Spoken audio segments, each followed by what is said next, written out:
31 Mart 2007'de ertesi gün 1 Nisan olduğu için yazdığım Hayram Hocam'ın Şakaları başlıklı yazımı Milliyet Blog'da yayımlamıştım. Şimdi aynı yazıyı yeniden yayımlıyorum ve ardından da Google Notebook LM ile yapılan yorumu ekliyorum. Hayram Hocam'ın şakaları. Nisan 1 olacak yarın ve şakalar düşüneceğiz veya şakalarla karşı karşıya kalacağız. Oysa benim yaşamımda şakalar yalnızca 1 Nisan'da değildir. Hep şakalar içinde yaşarım. Benim şakacı bir amcam var. Hayri amcam. Ortaokula gittiğim yıllarda akşam evde sürekli olarak hayaletlerden söz ediliyor, konuyu amcam açıyor. Evin odalarından birinde evin eski sahiplerinden birinin öldüğünü, o odanın pek tekin olmadığını sık sık söylüyordu. O odada babaannemle büyükbabam yattıktan sonra amcam yatağının ortasına bir yastık koyup sanki yatakta birisi varmış gibi üzerini yorganla kapattı ve gitti. Az sonra babaannem geldi, amcamın yatağının başında oturdu ve anlatmaya başladı. "Ah oğlum, dediklerin doğruymuş, pencerede hayalet var." Meğerse amcamın akşamdan bu yana evdeki hayalet konuşmaları bu şaka içinmiş. Bir sopanın ucuna korkuluk gibi bir şey yapıp aşağıdan babaannemlerin penceresine uzatmış, dışarıdan gelen ışıkla perdenin üzerinde oluşan gölgelerden babaannem korkmuş. Hayramcam babaannemin nasıl olsa yanına geleceğini bildiği için yatağının da sanki içindeymiş de uyuyormuş gibi hazırlamış. Kollarımızdaki saatleri bize fark ettirmeden ileri geri alır. Evdeki saatlerle de oynayarak gördüğümüz yanlış saate inanmamak için hiçbir neden bırakmazdı. İnandırmanın başarısının bu şaka için iyi çalışmak gerektiğini çok iyi bilir ve üşenmezdi. Birkaç yıl önce amcamla telefonda konuşurken babamın otobüs bileti almaya gittiğini söylediğimde, nereye gitmek için bilet aldığını, hangi şirkette gittiğini ince ince sorunca bunun ucunda bir şaka olduğunu anlamıştım.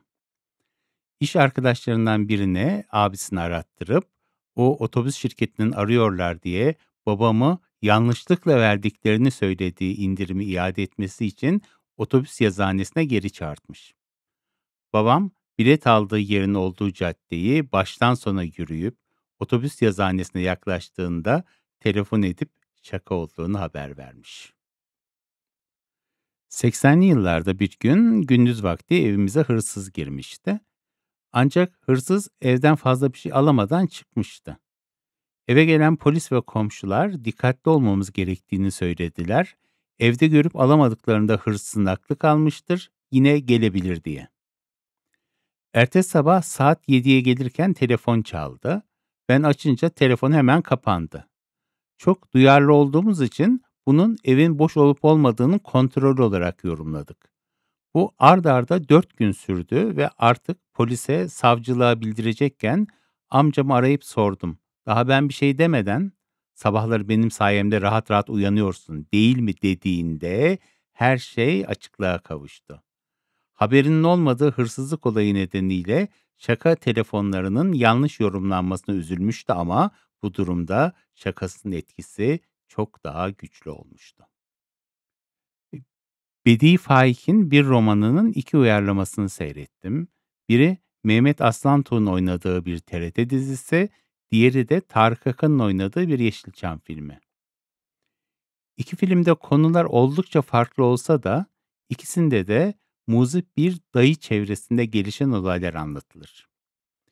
Dünyaya hep güzel bir pencereden bakan, yaşamı şakalarla renklendiren bir karakterdi bu dayı. Hayri amcamı hep o şakacı dayı karakterine benzetmişimdir. Amcamın şakaları hala sürer ama şaka zedeleri olarak artık daha deneyimli ve uyanık olmamız onun işini zorlaştırır. Hayri amcam şaka yaparken eğer hedef ben değilsem hemen şaka işbirliğine başlarım. Bunun için bir şey söylemesine gerek yoktur. Bir şaka planladığını anladığımda yönetmenin sözlerinden ve davranışlarından anladıklarıma göre hareket eder ve gerekli yardımı yaparım. Eğer hedef bensem ve şaka tamamlanmadan anlamışsam bunu belli etmez ve şakayı bir karşı şaka haline çevirmeye çalışırım. 1989 yazında kardeşim evleniyordu. Amcam o zamanlar Aksaray'da çalışıyordu. Aksaray'dan Ankara'ya yola çıkıyorum diye telefon ettiğinde bizim sokaktaki telefon kulübesinden aradığını tahmin edip evde gerekli hazırlığı yaptık. Mesafe birkaç dakikalık olduğu için bunu çok hızlı yapmamız gerekti. Düğün nedeniyle evde misafirlerimiz vardı. Kapıyı tanımadığı bir misafirimize açtırıp yanlış yere geldiğini inandırmak da karşı şakamızın amacı.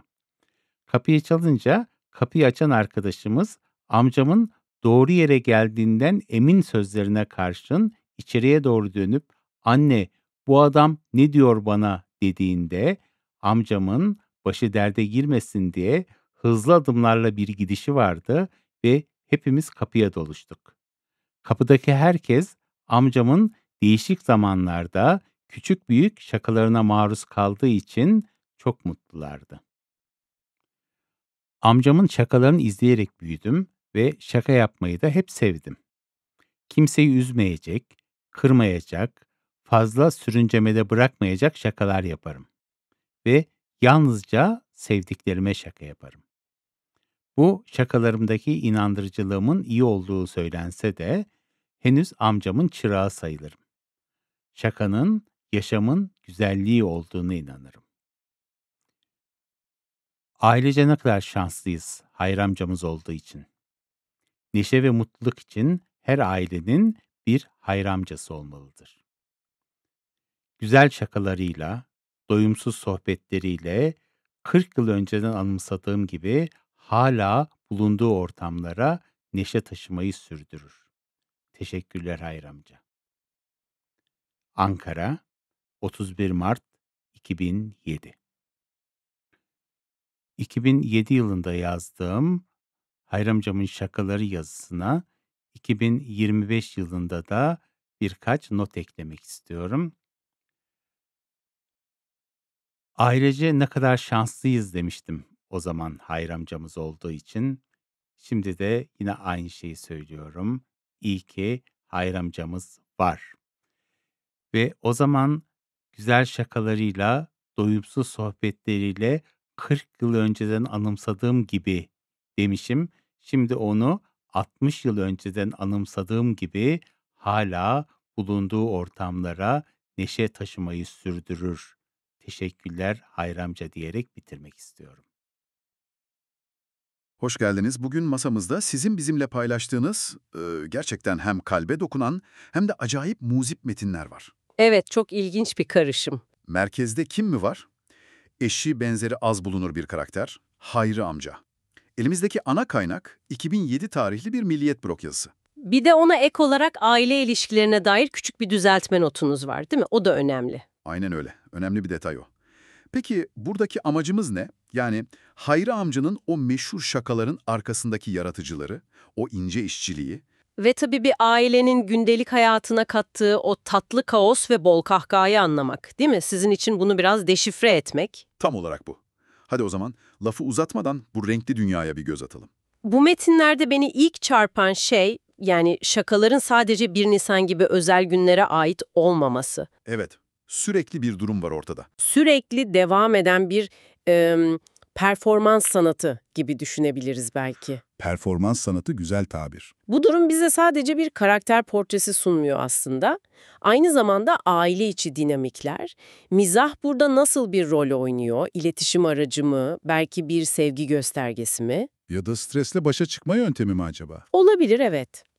Bu metinleri bizimle paylaşmanızın nedenini düşününce, belki de bu esprili dilin altındaki o sıcak aile bağlarını tekrar hissetmek istediniz ya da sadece iyi kurgulanmış bir şakanın zekasını, keyfini. Kesinlikle keyifli çünkü. Burada asıl merak uyandıran şu ki, Bu şakalar yıllar içinde nasıl birikmiş, nasıl bir aile mitolojisi yaratmış ve her bir aile üyesini nasıl etkilemiş, nasıl şekillendirmiş? Yazar da tam olarak bunu vurguluyor, değil mi? Hayri amca sayesinde hayatının adeta bir şaka nehrinde aktığını söylüyor. Ama altını çizelim, bunlar öyle rastgele şakalar değil. Değil. Hazırlık var işin içinde. Kaynaklar diyor ki Hayri amca hazırlıklarına acayip özen gösteriyor, detaylara kafa yoruyor, üşenmiyor yani. Mesela şu saatlerle oynama meselesi. O çok ilginç, evet. Bir düşünün yani, birinin kol saatini ya da duvardaki saati fark ettirmeden ileri geri almak. Sonra o yanlış zamana inanmasını sağlamak. Bu ciddi bir sabır, gözlem. Ve uygulama becerisi tabii. Aynen.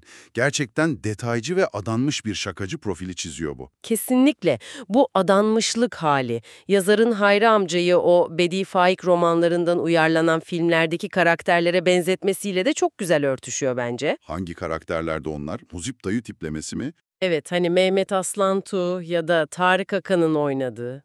Hayata böyle muzip bir pencereden bakan, etrafına neşe saçan ama bunu yaparken de kendine özgü bir ciddiyeti olan tipler. Anladım. Hayri amcanın şakalarını bu kadar ciddiye alması, onları neredeyse bir zanaat gibi işlemesi, bu onun sadece şakacı kimliğini değil, belki de hayata karşı duruşunu da yansıtıyor olabilir. Yani şakalar onun için bir ifade biçimi belki de. Belki de dünyayı anlamlandırma ve onunla etkileşim kurma biçimi. Evet. Peki, madem zanaat dedik, o zaman gelin bu zanaatın en parlak örneklerine, yani şu meşhur şakalara biraz daha yakından bakalım. İşte burası gerçekten heyecan verici. Haydi bakalım. İlk sırada adeta bir klasik. Hayalet şakası. Yazar o zamanlar ortaokulda. Hayri amca başlıyor anlatmaya. Ortamı hazırlıyor yani. Aynen. Evdeki odalardan biri tekin değilmiş, eski sahibi orada ölmüş falan filan. Günlerce bu hikayeyle besliyor aileyi. Resmen bir gerilim filmi atmosferi kuruyor, beklentiyi yükseltiyor, zihinlerde odaya dair bir korku imgesi oluşturuyor. Bu çok bilinçli bir strateji bence. Tam bir kurgu ustası. Sonra o meşhur gece geliyor, o tekinsiz odada yatan babaannesine, ki sizin notlarını sağ olsun biliyoruz, Hayri amcanın kendi annesi, şakayı patlatıyor. Ama nasıl? Önce kendi yatağına yastıklar, yorganlar koyup uyuyor numarası yapıyor. Bakın burası çok önemli, yani korkan kişinin sığınacağı limanı bile önceden hazırlamış. İnanılmaz bir öngörü. Şakanın sadece başlangıcını değil, kurbanın muhtemel tepkisini, sonraki adımlarını hepsini hesaplamış. Tam bir satranç oyunu gibi. Kesinlikle. Ardından bir sopanın ucuna korkunç görünümlü bir şeyler iliştiriyor. Şey mi? Bez falan mı acaba? Detay yok ama korkunç bir şey olduğu kesin. Pencereden uzatıyor, içeride ürkütücü gölgeler yaratıyor. Tabii yaşlı kadıncağız korkudan ne yapacağını şaşırıyor. Soluğu oğlunun yanında alıyor tabii. Aynen. Soluğu Hayri amcanın sahte uyku düzeneğinin başında alıyor ve o meşhur sözler dökülüyor ağzından. Oğlum, haklıymışsın, pencerede hayalet var. Vay canına. Plan tıkır tıkır işlemiş. Hem de nasıl? Amcanın planı %100 başarıya ulaşmış. Annesinin korkunca yanına koşacağını bilmesi, ona göre hazırlık yapması, bu şakanın ne kadar ince elenip sık dokunduğunu gösteriyor. Bu şaka yani temel korkularımızla ve belki de kültürel olarak kodlanmış batıl inançlarla nasıl oynanabileceğinin mükemmel bir örneği. Sadece korkutmak değil amaç. İnandırmak da var işin içinde. Aynen inandırmak üzerine kurulu. Tam bir teatral performans var işin içinde. Atmosfer yaratma, gerilimi tırmandırma, beklenti yönetimi. Ve finalde şaşırtıcı bir ifşa olmuyor hatta. Kurban tamamen inanıyor. Şaka kendi içinde bir hikaye anlatımına dönüşüyor resmen. Gelelim bir başka efsaneye. Otobüs bileti şakası. Bu daha yakın zamanlardan birkaç yıl önce yaşanmış. Daha güncel yani. Evet.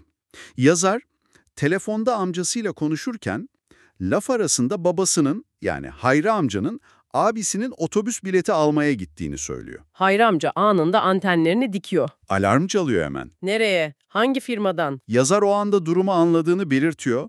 Kesin bunun altından bir şaka çıkacak dedim diyor. Şakazede artık antrenmanlı tabii. Yılların tecrübesi. Amcanın radarının ne kadar hassas olduğunu, hangi bilginin potansiyel şaka malzemesi taşıdığını biliyor artık. Bir tür şaka okur yazarlığı gelişmiş ailede. Çok doğru bir tabir. Hayri amca hiç vakit kaybetmiyor. Hemen iş arkadaşlarından birini ayarlıyor. Profesyonel destek alıyor yani. Aynen. Bu arkadaş otobüs firması görevlisi gibi babayı arıyor. Diyor ki, efendim size yanlışlıkla bir indirim yapmışız. O farkı iade etmeniz için sizi tekrar yazıhaneye bekliyoruz. Eyvah eyvah. Baba tabii iyi niyetle onca yolu geri yürüyor. Caddeyi baştan sona kat ediyor. Tam yazıhaneye varmak üzereyken Hayri amca tekrar arayıp bombayı patlatıyor. Şaka yaptım. Aha, inanılmaz gerçekten. Bu şaka ise bambaşka dinamikler üzerine kurulu. Nasıl yani? Burada taklit yeteneği var, inandırıcılık var ve insanların genellikle resmi kurum veya prosedürlere karşı gösterdiği o saygı, o uysallık kullanılıyor. Küçük ama çok etkili bir sosyal mühendislik örneği bu aslında. Sosyal mühendislik. Evet. Otorite figürünü taklit ederek hedefi belirli bir eyleme yönlendiriyor. Aynı zamanda hedefin iyi niyetini veya işte o sorumluluk duygusunu da manipüle ediyor bir nevi. Ve sırada belki de en trajikomik olanı var. Hırsızlık sonrası telefon şakası. 80'li yıllarda yaşanmış bu. Oo, daha eski. Evet. Bir gün eve hırsız giriyor. Neyse ki pek bir şey çalamadan kaçıyor. Ama olay sonrası doğal bir tedirginlik hakim evde. Polis, komşular, herkes aman dikkatli olun tekrar gelebilir modunda. Çok hassas bir dönem yani. İşte tam bu hassas korku dolu atmosferde hırsızlık olayının hemen ertesi sabahından başlayarak 4 gün üst üste sabah tam 7'de telefon çalıyor. Aile açıyor, karşıdan ses yok, telefon kapanıyor. Aman Allah'ım, zamanlama inanılmaz kritik. Ailenin en savunmasız, en endişeli olduğu bir ana denk geliyor bu. Bu durum şakanın algılanışını tamamen değiştirme potansiyeline sahip. Aynen öyle oluyor. Aile doğal olarak paniğe kapılıyor. Eyvah diyorlar, hırsız evi kontrol ediyor. Boş olup olmadığımıza bakıyor. Mantıklı bir çıkarım o durumda. Tabii. Ve ciddi ciddi polise gitmeye karar veriyorlar. Tam o sırada son bir umutla yazar durumu Hayri amcaya anlatmak için arıyor. Daha ağzını açar açmaz amcası bombayı patlatıyor. Ne diyor? Diyor, sabahları benim sayemde erkenden zıpkın gibi uyanıyorsun değil mi? İnanamıyorum. Meğer sabah alarmları Hayri amcadan geliyormuş. Evet. İşin ilginç yanı Hayri amcanın hırsızlık olayından zerre kadar haberi yokmuş. Tamamen masum bir sabah uyandırma şakası planlamış aslında. Vah vah, kötü tesadüf olmuş. Şakasının bu kadar farklı hatta korkutucu bir şekilde yorumlanmasına doğal olarak üzülmüş ama bir yandan da bu tesadüfi durumun şakasının etkisini nasıl inanılmaz derecede arttırdığını da fark etmiş. İşte bu şaka, niyet ile sonuç arasındaki uçurumu, bağlamın ve zamanlamanın bir mesajı. Burada şakayı nasıl tamamen dönüştürebileceğini çok çarpıcı bir şekilde gösteriyor. Kesinlikle. Niyet masum ama. Niyet kötü olmasa da ailenin içinde bulunduğu o hassas durum ve dışsal bir olay, yani hırsızlık, masum bir eylemi bir tehdit algısına çeviriyor. Bu durum mizahın ne kadar hassas bir denge üzerine kurulu olduğunu hatırlatıyor bize. Bu da şu önemli soruyu gündeme getiriyor. Nedir o? Şaka yaparken, şakanın yapılacağı kişinin veya grubun içinde bulunduğu duygusal ve çevresel bağlamı göz önünde bulundurmak ne kadar hayati? Bir şakanın komikliği sadece içeriğine mi bağlı, yoksa alıcının durumu ve zamanlama her şeyden daha mı önemli? Bu vaka, ikincisinin ne kadar baskın olabileceğini gösteriyor sanki. Çok doğru bir nokta. Peki, bunca yıllık şaka bombardımanı altında aile nasıl bir savunma mekanizması geliştirmiş? Yazarın anlattığına göre artık onlar da tecrübeli şakazadeler. Uyanmışlar yani. Aynen. Daha uyanıklar, daha dikkatliler. Bu da tabii Hayri amcanın işini zorlaştırıyor. Artık eskisi kadar kolay av olmuyorlar. Oyun zorlaşmış. Hatta işi bir adım öteye götürmüşler. Bazen işbirliği bile yapıyorlarmış. Eğer şakanın hedefinin kendileri olmadığını anlarlarsa amcalarına çaktırmadan yardım bile ediyorlarmış. Bu çok ilginç bir evrim. Şaka kültürü tek yönlü bir akıştan çıkıp karşılıklı bir etkileşime, hatta bir tür oyuna dönüşmüş.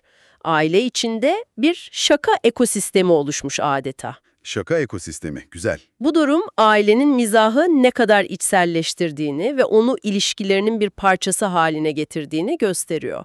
Şakalar sadece Hayri amcanın tek elinde değil, paylaşılan bir dil olmuş artık. Aynen öyle. Ama madalyonun bir de diğer yüzü var. Eğer hedefin kendileri olduğunu anlarlarsa ve şakayı önceden çözerlerse, Karşı saldırı. durumu anında bir karşı şakaya çevirme peşindeler. Bunun da şahane bir örneği var metinde. Yazarın kardeşinin 1989 yılındaki düğünü. Oo, yine eskilere gittik. Hayri amca o dönem Aksaray'da görevli, Ankara'daki düğüne gelmek için yola çıktığını haber vermek üzere arıyor. Fakat yazar amcasının ses tonundan mı, arka plandaki seslerden mi nedir? Sezgiler yine devrede. Aynen. Aslında Aksaray'dan değil, evin hemen yakınındaki bir ankesörlü telefondan aradığını tahmin ediyor. Yılların verdiği deneyimle amcanın taktiklerini okuyabiliyor artık. Bu artık pasif bir kurban olmadıklarının aktif bir oyuncu haline geldiklerinin kanıtı bence. Ve anında evdeki diğer misafirlerle birlikte bir karşı operasyon planlıyorlar. Plan şu, kapıyı Hayri amcanın daha önce hiç görmediği, tanımadığı bir misafire açtıracaklar. Tanınmayan biri. Tamam. Bu misafir amcaya ısrarla yanlış eve geldiğini söyleyecek. Amca kapıyı çalıyor, tanımadığı kişi açıyor. Hayri amca, yok canım doğru geldim, burası X ailesinin evi diye ısrar edince Misafir ne yapıyor? kapıdaki misafir planın finalini yapıyor ve içeriye doğru bağırıyor. Anne, kapıda bir adam var, burası benim evim diyor. Ne diyor bu adam bana? Muazzam bir ters köşe. Hayri amcanın yüz ifadesini görmeyi çok isterdim doğrusu. Sonrası ne olmuş? Kaçmış mı? Yazarın anlattığına göre Hayri amca ortalığın karışacağını, belki başına bir iş açılacağını düşünerek hızla olay yerinden uzaklaşmış. Pes etmiş yani. O sırada kapının arkasına yığılmış olan ve hepsi geçmişte Hayri amcanın şakalarından nasibini almış aile üyeleri ise bu manzarayı kahkahalarla izlemiş. Yazar o anı, hepsi çok mutluydu, intikam alınmış gibiydi diye anlatıyor. Bu karşı şaka olayı dinamiklerin nasıl değiştiğini çok güzel özetliyor bence. Şaka artık sadece Hayri amcadan aileye doğru akan bir nehir değil, çift yönlü bir etkileşim olmuş. Evet, bir oyun alanı gibi. Bu, mizahın aile içinde nasıl bir bağ kurma aracı olduğunu gösteriyor. Bazen böyle tatlı rekabetler ve intikamlar üzerinden bile olsa. Karşı şaka yapabilmek, ailenin bu ortak şaka dilini ne kadar benimsediğinin ve bu oyundan keyif aldığının en net göstergesi. Ayrıca bu durum, Hayri amcanın o sarsılmaz görünen otoritesini de biraz sarsıyor, onu da oyunun bir parçası haline getiriyor. Bir de işin şu boyutu var. Yazar, amcasının bu şakacı ruhundan o kadar etkilenmiş ki kendisi de şakalar yapmaya başlamış. Miras devam ediyor yani. Ama burada önemli bir ayrım yapıyor. Kendi şaka felsefesini şöyle özetliyor. Kimseyi üzmeyecek, kırmayacak, gereksiz yere uzatmayacak şakalar yaparım diyor. Sınırlar koymuş kendine. Evet. Ve sadece çok sevdiklerime şaka yaparım diyor. Şakaları ne kadar inandırıcı olursa olsun, kendini hala amcasının yanında bir çırak olarak gördüğünü de ekliyor. Bu etkinin ve mirasın farklı bir katmanı, Hayri amcanın mizah anlayışı sadece anlık bir eğlence kaynağı olmakla kalmamış, aynı zamanda aile içinde bir sonraki nesle aktarılan ama aktarılırken yeniden yorumlanan ve belirli etik filtrelere tabi tutulan bir gelenek haline almış adeta. Evet, bir tür rafine edilmiş hali gibi. Yazarın bu sınırları üzmemek, kırmamak, sevdiklerine yapmak özellikle belirtmesi çok da anlamlı. Belki de bu hassasiyet, şaka kültürünün aile içinde yıkıcı değil, yapıcı ve birleştirici kalmasını sağlayan temel unsur. Şakanın dozunu ve hedefini ayarlama bilinci gelişmiş. Yazarın metnin sonuna doğru söylediği şu cümleler gerçekten çok dokunaklı. Şakanın yaşamın güzelliği olduğunu inanırım diyor. Güçlü bir ifade. Ailece bir Hayri amcaları olduğu için kendilerini çok şanslı hissettiklerini belirtiyor ve hatta iddialı bir öneride bulunuyor. Bence neşe ve mutluluk için her ailenin bir Hayri amcası olmalıdır. Vay, iddialı gerçekten. Amcasının üzerinden 40 yıl geçmesine rağmen hala ilk günkü gibi bulunduğu ortama neşe ve kahkaha taşımaya devam ettiğini söylüyor ve ona tüm bu güzellikler için teşekkür ediyor. Peki, tüm bunlardan nasıl bir sonuç çıkarabiliriz? Bu hikaye bize ne anlatıyor? Bu metinler her şeyden önce bu özel aile bağlamında mizahın, neşenin ve hayata oyunbaz bir pencereden bakabilmenin ne kadar değerli görüldüğünü ortaya koyuyor bence. Hayri amca karakteri, ailenin kolektif neşesinin belki de zorluklarla başa çıkma mekanizmalarından birinin somutlaşmış hali gibi duruyor. Ailenin neşe kaynağı adeta. Aynen. Ancak yazarın kendi şakaları için belirlediği o sınırlar, kırmamak, üzmemek, uzatmamak, sadece sevdiklerine yapmak, bu şaka kültürünün neden genellikle olumlu sonuçlandığının ve aile bağlarını zedelemek yerine güçlendirdiğinin de anahtarı gibi. Sınırlar önemli yani. Çok önemli. Niyetin temizliği, hedefin iyi tanınması ve en önemlisi şakanın dozunun ayarlanması. Bunlar olmadan o her ailenin bir Hayri amcası olması önerisi tehlikeli bile olabilir, değil mi? Bu ailede şakalar belli ki sevgi dilinin bir parçası olarak kabul görmüş ve sınırlar karşılıklı olarak anlaşılmış zamanla. Evet, bugün sizinle birlikte Hayri amcanın o renkli, bol kahkahalı ve biraz da adrenalinli dünyasına daldık. Özenle hazırlanmış, adeta bir sanat eseri gibi işlenmiş şakaları gördük. Ailenin zamanla bu duruma nasıl adapte olduğunu, hatta oyuna nasıl dahil olup karşı hamleler geliştirdiğini de konuştuk. Ve en önemlisi, mizahın onlar için sadece bir eğlence değil, bir yaşam biçimi, bir bağ kurma aracı olduğunu gördük.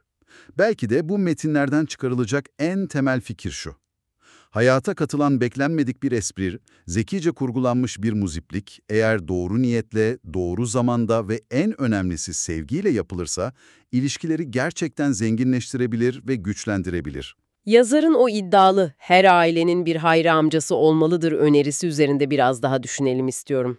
Anlatılan onca keyifli anıya rağmen. Özellikle o talihsiz zamanlamalı telefon şakasında gördüğümüz gibi. Evet, o kritik bir örnekti. En masum şakanın bile yanlış anlaşılma, birilerini istemeden de olsa incitme veya korkutma potansiyeli taşıdığını unutmamalıyız.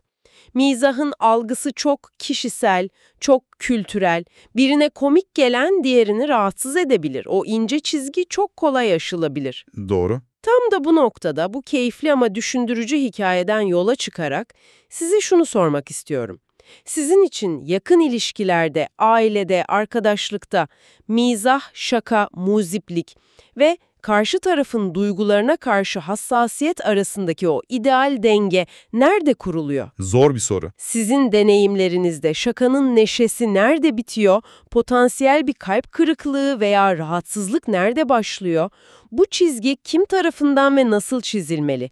Üzerine kafa yormaya değer bir soru, değil mi? Kesinlikle üzerine düşünmeye değer. Bu detaylı ve keyifli analizde bize eşlik ettiğiniz için çok teşekkürler.